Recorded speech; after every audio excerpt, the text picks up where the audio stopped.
Welcome to Exhuming the Truth, a podcast dedicated to cold cases, missing persons, systemic injustices, and the art of forensic science that seeks answers when silence remains.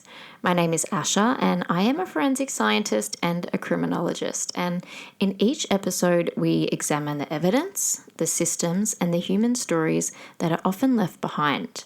This isn't just about true crime, it's about truth. It's about accountability, and it's about giving a voice to those who deserve to be heard. Thank you for being here, and let's jump right in. Good evening or afternoon or morning, whenever you're listening to this. As usual, hello, my exhumers. Before we dive into today's episode, I just want to share a little bit of a housekeeping update on what's happening behind the scenes. It's so busy. Life has been a whirlwind lately, but on the personal side, as we all know, because I keep going on about it, I'm preparing for my wedding. It's coming up really soon and I'm freaking out, but there's a lot of planning and things going into that. Now, on a professional side, actually, while I'm still on that, I will let you guys know the dates that I'm going to be away because I'm going to take some time off for my wedding. I've got family coming from overseas. I've got friends coming from interstate, and I want to just absolutely soak it all in, and then I'll have a week back, and then I'm off on my honeymoon. So I'll update you as soon as I've got those dates together. But on the professional side, Exhuming the Truth is continuing to grow and rapidly. Now, we've got the not-for-profit arm that is moving forward. Now, it's not the same as a charity. I've put pause on that for the moment because it's stressing me out too close to the wedding.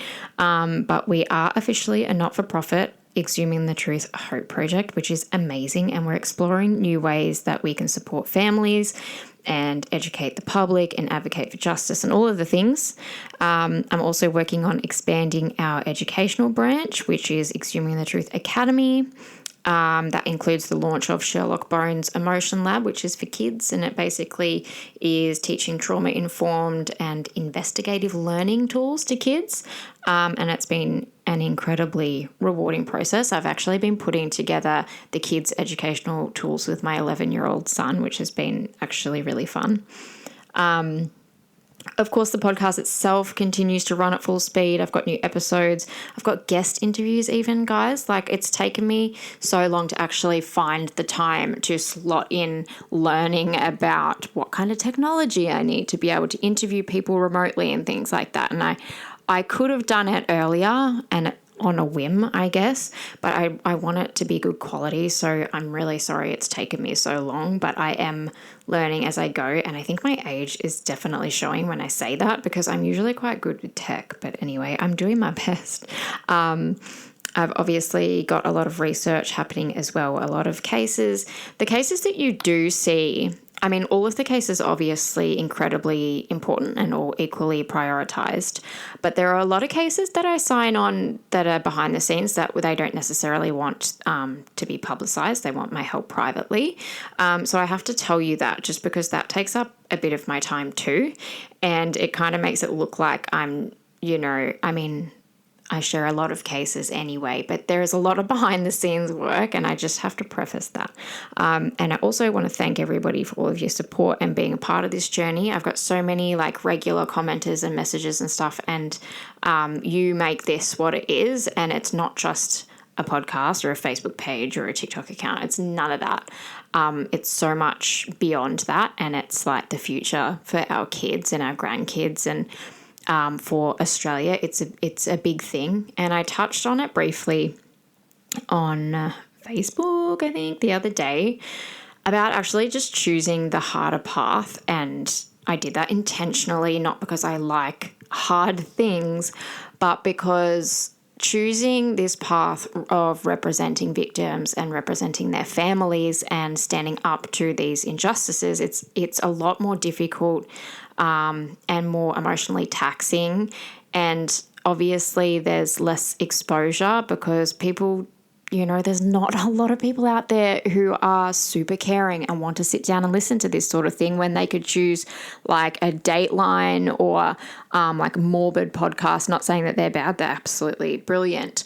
But that kind of just tells the story as a story and not from the victim's or the family's perspective or in an advocating kind of way. And I didn't want to pursue the true crime path where it's like, oh, listen to this new story that I have and, it's gruesome and blah, blah, blah, because I want to make a difference. And that's what keeps me going every day, is the purpose behind what I do, not, all of the attention or what have you. I love the attention because the attention is going directly to the families. And I love that about you guys as my listeners. You listen, you don't just listen to what I am saying, you hear what I'm saying, and like you're feeling what I'm feeling or what the family is feeling. And then you're going online and you're sharing these stories. You're talking about them in everyday conversation. You're saying these names and you're getting it out there in the community. And I've said before, we never know, whose comment or whose share or whose conversation has led to that last little tipping point that has helped solve a case or find a missing person. So I love that about you guys so much. And I think we've created and we're continuing to create such a beautiful community. But anyway, I shall shut up. Today I've got the second episode for Tristan Griffiths. Tristan's mum, I have been working with her. She is such a lovely lady. They're a beautiful family, and I hope that when you come and listen to this part 2 for Tristan, you have gone back and listened to our first episode for Tristan and familiarized yourself with, the dates and the timelines and things like that. I'll obviously do a little bit of a refresh, but yeah, I would like to preface that obviously it's going to be easier for you to understand if you've listened to part 1. So let's get into it. Welcome to Where is Tristan Griffiths, Part 2. Before I begin, I want to acknowledge Tristan's family, especially his mum, his family members, and of course his daughter. Their lives have been permanently altered by his disappearance, and every day brings new difficulties for them. This episode is not about rumours or sensationalism. It's not about attacking individuals. This episode is about process. It's about duty of care and what should have happened and should have happened properly. Because when systems fail at critical moments, people don't just disappear, they're left unprotected. And if you haven't listened to episode 1, I strongly encourage you to do so. And in that episode, we did cover the timeline of Tristan's disappearance, his court appearance in Kalgoorlie, and the moments leading up to the last confirmed sighting. This second episode does go deeper. Not into speculation, but into systemic failure. It was the 22nd of January in 2025 when Tristan was last seen. The moment Tristan walked out of that Kalgoorlie court, a chain of preventable failures began. I want to break them down and I want to do it carefully.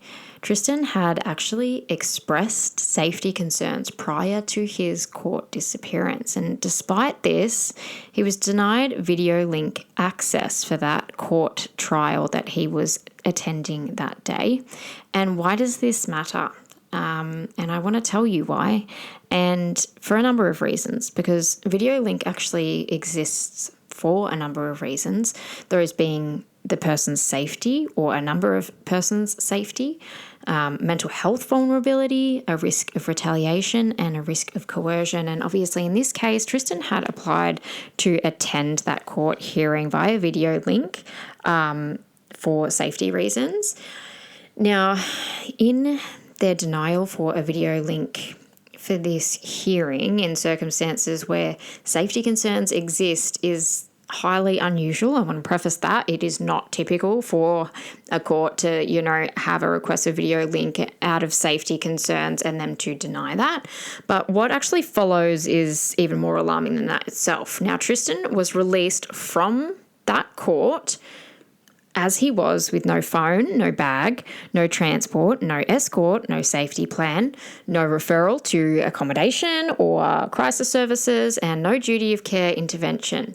Now, this is not standard practice for a vulnerable person, and that's exactly, it is exactly what Tristan is classified as, a vulnerable person. Now, courts routinely delay release to allow supports to be put in place. They usually would refer or should refer to crisis accommodation and arrange transport and things like that. Sometimes they will engage in social services where required and just ensure basic safety needs are met. None of those things happened here. So instead, Tristan has walked out of that court alone into an environment known to be high risk with no means of communication whatsoever. This is not a case of bad luck. This is a massive systemic negligence. Now, if we go from here to reconstructing his likely physical path through Cal, if we can reconstruct his likely physical movements using forensic movement modelling, this isn't guesswork. This is obviously based on science. We use geography, time, purpose, and behaviour, collate that all together and do what we can with it. So we've got court. He has gone from court in Kalgoorlie to Centrelink. Now, Centrelink is on Porter Street. After release, his first known destination was Centrelink. Why, you might ask? Because he had been released with nothing. So Centrelink is not optional in that situation. It's actually just a mode of survival. This route is walkable. It's highly visible, it's populated, and it's covered by traffic with pedestrians, cars, businesses, and whatnot. Now, if police had actually acted immediately here, multiple witnesses should exist in, all of those areas that he has gone through to get from court to Centrelink. Now, from Centrelink, he has gone to the Commonwealth Bank ATM on Hannan Street. So he needed to access his money. So he's gone into Centrelink. Basically, the court will give a piece of paper that's like, this is his name and ID and, everything he has on one piece of paper, essentially, to be able to go into Centrelink and apply for, a crisis payment. Then Centrelink will give a temporary card for him to access money. So the CBA ATM is on Hannan Street and it's in a busy commercial strip. So that being said, it's surrounded by retail businesses. It's one of the most CCTV dense areas in Kalgoorlie. The foot traffic is pretty constant. The vehicles pass continuously. I just want to note before I ramble on about this that there was video footage of Tristan leaving that day with the background blurred out. But you can see with the background that's blurred out, there was a lot of people. He was around a lot of people. A lot of people would have laid their eyes on him at one point in time, on his venture from the courthouse to the train station. Let me just preface that. So now back to CBA and, it's surrounded by retail businesses and the way that he walked as well. So there's staff, there's customers, there's passers-by. All of these things are present, and this matters because a man in Tristan's position would be noticeable. So he's gone from that ATM after withdrawing money to the Prospector train station. So he had gone to the train station, booked a ticket. He intended to leave. He had a timeline. This was a one-way ticket. He didn't buy a ticket there and a ticket back for later. This is, I'm going to Perth to my family. Now, the route to the station passes a bakery, a hotel, bottle shops, side streets that have camera angles, accommodation facilities, and taxi zones. So this is not by any means a hidden path. And if police had immediately requested footage from any of these businesses, like the hotels as well, the servos, the street-facing cameras, and the angled cameras, we would definitely have a continuous movement record, and that would have timestamps, and then we would be able to have confirmation of who he was with or if he was alone. Instead, the footage has obviously aged out because they took too long to act on it. So most systems, as I've said many times, they auto-delete within 7 to 14 days. So time has been lost here, and that is incredibly crucial for this timeline. So we come to the problem that is the biggest, fattest red flag here, and that is the missing footage problem. And there's questions that have to be asked around this, but not accusingly, but just responsibly. I'm thinking very clearly right now when I'm asking these questions. Why has only one short clip ever been released? That clip is the one I was talking about with the background being blurred. Now, a lot of the times they blur the background to have their focus on, their main target, which is Tristan, which basically shows his face and his upper torso. They might blur sometimes to protect the identity of the people around them. I'm pretty confident they don't care about the identity of the people around them because he seemed to be in a pretty public area, and there was no one kind of stopping and smiling for a photo. Why was there no immediate public request for CCTV from Hannan Street businesses? Why was there no urgent alert issued on the 24th or the 25th when the footage would still exist in all of these areas. These aren't emotional questions. I'm not asking these with emotion. They're procedural ones. This is a systemic issue here. And the CCTV doesn't lie, but it does disappear. And we can talk in a bit of a general sense when we're talking about high-risk environments. And obviously this next little bit is all about context, not allegations. But Kalgoorlie, I have been there before. I've got family that live there and I have a great time when I go there. I love to, spend time there at the races. I haven't been in a long time, mind you, but it is far out from Perth and it is known for having a significant drug market, and that is purely because of where it is. And there's a lot of, empty and abandoned mine shafts around. There's a lot of financial coercion. There's a lot of debt-based violence, drug-based violence, retaliation dynamics, and organised crime. It's a fact. It's not even an allegation. Now, recently released individuals, especially those, recently released from court or prison individuals, especially those without phones or transport or support, are obviously the most vulnerable in the demographics there. Now, if we're talking about research to do with that, people expressing safety fears are at heightened risk immediately post-release. That was Tristan. Harm often occurs within hours or days. Disposal sites in regional areas like Cal can commonly include bush edges, abandoned mine shafts being a huge one for this area, industrial back blocks, and remote access tracks. And there are so many abandoned mine shafts there. And this doesn't mean that that's what has happened, but the risk factors of this high-risk environment is definitely standing out.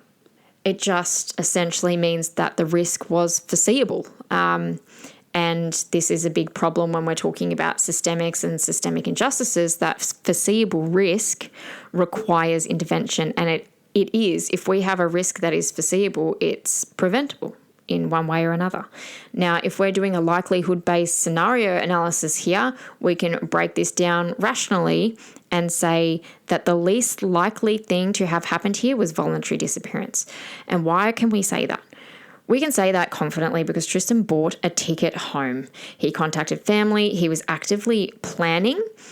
He was committed to attempting sobriety, and he missed his daughter's birthday, which is entirely out of character for him to not be in contact for that. Now, there is no behavioural alignment with voluntary disappearance. Now, at moderate likelihood, we have environmental misadventure. Could something accidental have happened? Possibly, but unlikely. Why? Because he had purpose, he was on a timeline, he was moving through populated areas, and someone would have seen something. This can't be ruled out, of course, but it just doesn't fit well. Now, most likely, we've got foul play or coercion.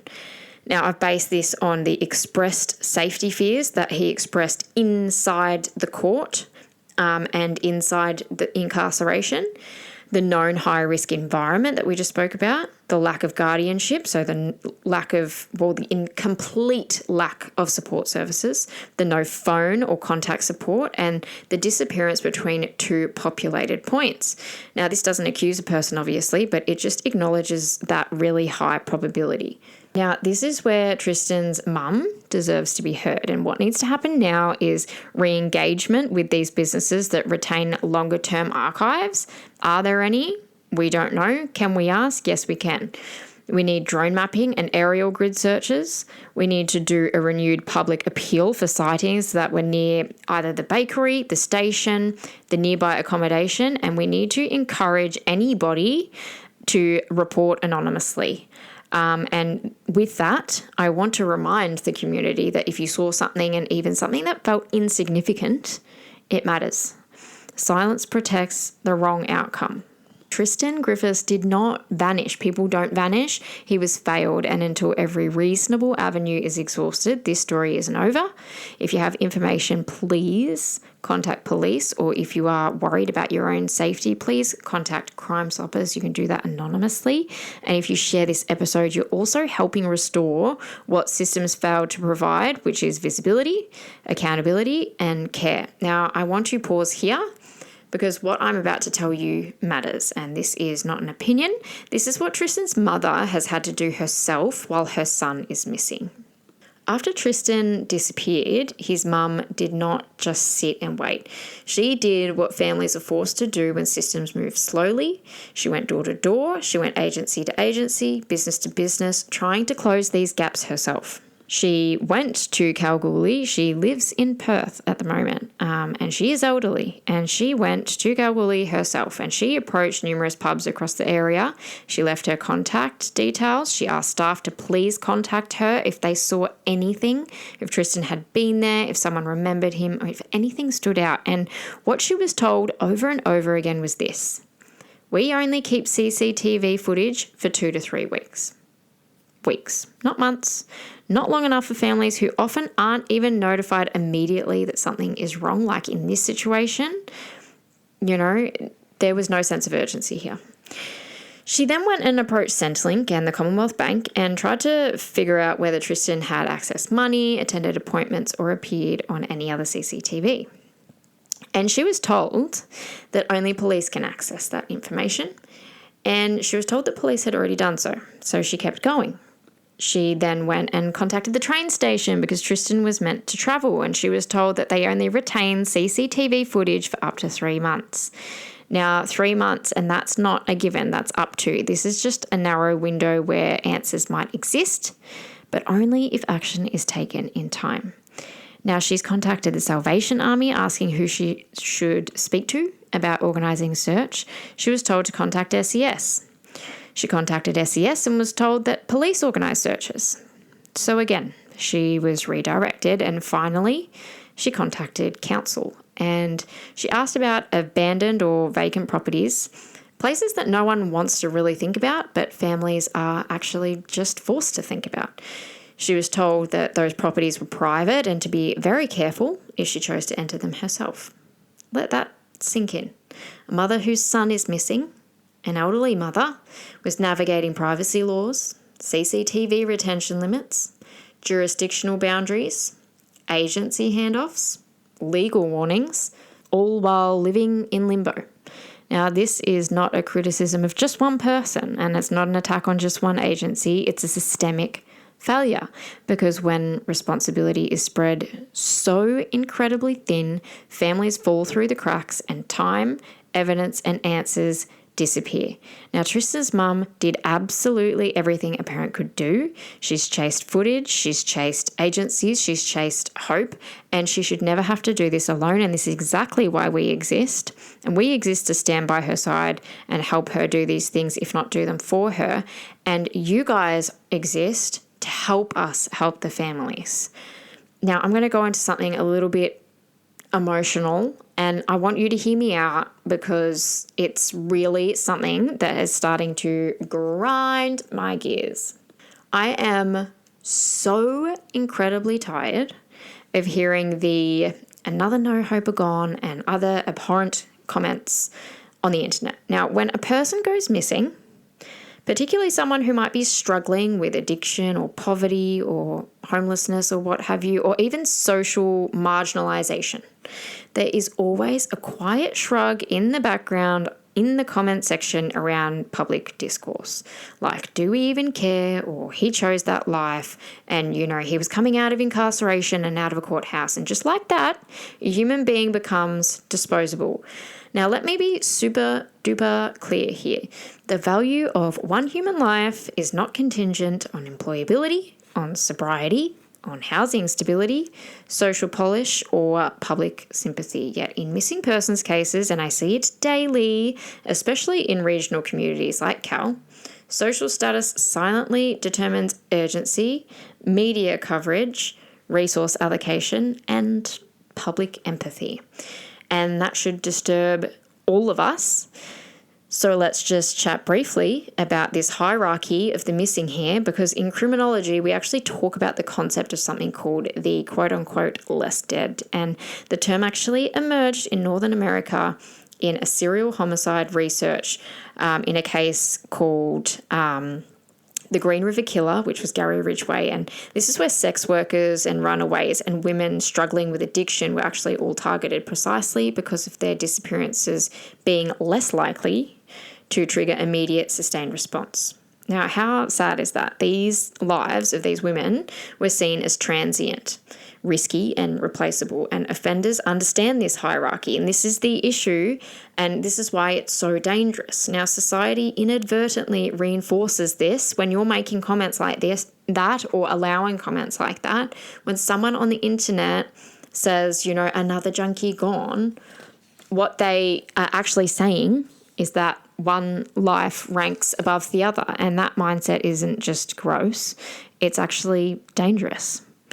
Now, a person suffering with any kind of addiction or shortcoming, they're not a moral failing. It's actually just a complex biopsychosocial condition, and it intersects with, obviously, you've got things like trauma, poverty, mental illness, all of these inequalities in access and things like that. Now, the majority of people, we should all know this by now, battling substance dependency have experienced significant adverse childhood experiences or later life trauma. So these people, more often than not, are our vulnerable people in society. And to reduce somebody to, oh, he chose this life or whatever is, and yes, I'm going to call it exactly what it is, it's actually intellectually lazy.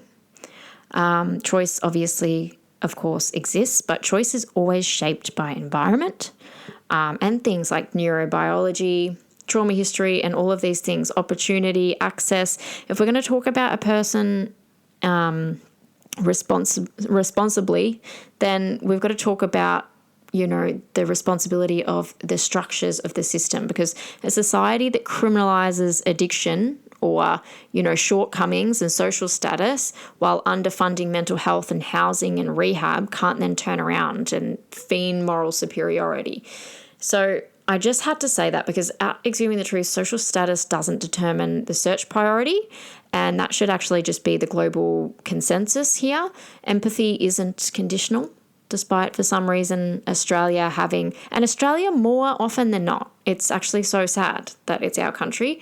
We've kind of developed this disturbing cultural reflex where if the missing person was a professional or a parent or a young lady or a conventionally successful person, we would rally around them. But if they're struggling, we're kind of like rationalizing and being like, yeah, but did they do this to themselves? Like, what the hell is that? Like, my final say here is the uncomfortable truth, as always, is that the measure of society is not how it treats its most polished members, but how it treats its most vulnerable. And Australia's not doing great, guys. I'm really disappointed about those comments, and I will always fight back with those. I kind of made a pact with myself to not, engage with people who are negative, but on that sense, I will fight for every single person. We don't just protect, Class A citizens with a perfect resume. We're here to represent every single missing person, and Tristan is incredibly worthy of all of this assistance. And I know that my listeners who actually sit down and listen to these episodes know that and feel that. And we obviously also have a beautiful family behind this person. He is more than just one person, and even as one person on his own, he is more than enough and deserves justice. And Tristan is not a category. He's a human, a son, a brother, a father, and a person with a history, and he deserves this urgency. And it might not be covered on all the major news outlets, but we can cover it. And this matters for you and it matters for me, because if we want safer communities, we have to dismantle this hierarchy of human worth. And does it sit well with people that, all these people missing, even if we consider 50% of the missing in this state, that's nearly 200 people being just 50%. If they were all missing due to foul play, that is 200 people who are willing and ready to harm another person in our community. Are you okay with knowing that and living amongst these people? Because I'm not. So I really encourage you to think critically when you're listening to, something that might not be familiar to you, or maybe a social status that is different to yours. Take it for what it is. Justice is justice. Selective justice is not justice. This is part 2 for Where is Tristan Griffiths, and you've listened to another episode from Exhuming the Truth. My name is Asha, your host, forensic scientist, criminologist, and human rights advocate. I hope you have taken something away from today and that you will have no hesitation in sharing Tristan's story. You can find images, videos, and other information about Tristan and all of our other missing persons, cold cases, and systemic injustice cases on our social accounts. Thank you for listening and stay safe.